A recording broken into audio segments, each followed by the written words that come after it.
Herzlich willkommen zu einem neuen Video. Heute zeige ich euch ein schnelles Rezept für leckere Chicken Nuggets aus dem Backofen.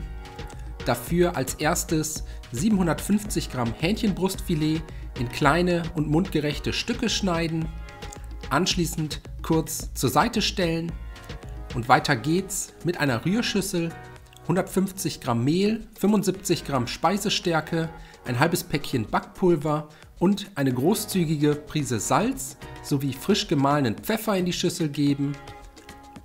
Dann noch 200 Milliliter Mineralwasser dazu gießen und alles mit einem Schneebesen gut miteinander verrühren, bis ein dickflüssiger und klumpfreier Teig daraus entstanden ist.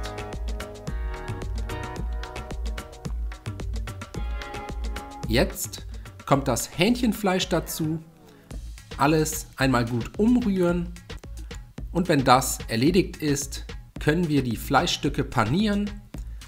Dafür einen Teller oder eine Schüssel mit etwa 200 Gramm Paniermehl bereitstellen, die Hähnchenfleischstücke mit einer Gabel aus der Rührschüssel heben, etwas abtropfen lassen, dann zum Paniermehl geben, mit dem Paniermehl bestreuen, ein paar Mal darin wenden, bis alle Chicken Nuggets gut mit Semmelbröseln bedeckt sind und dann für die restlichen Fleischstücke wiederholen und die fertig panierten Nuggets mit etwas Abstand zueinander auf ein mit Backpapier ausgelegtes Backblech legen.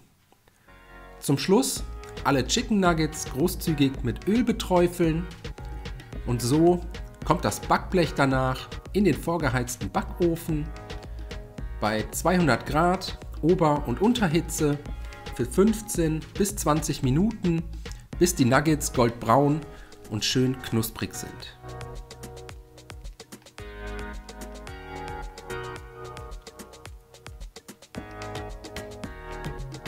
Nach etwa 20 Minuten das Backblech dann aus dem Ofen holen.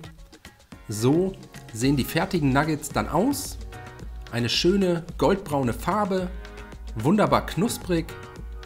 Die Nuggets jetzt am besten sofort servieren. Ich hoffe, euch hat das Video gefallen.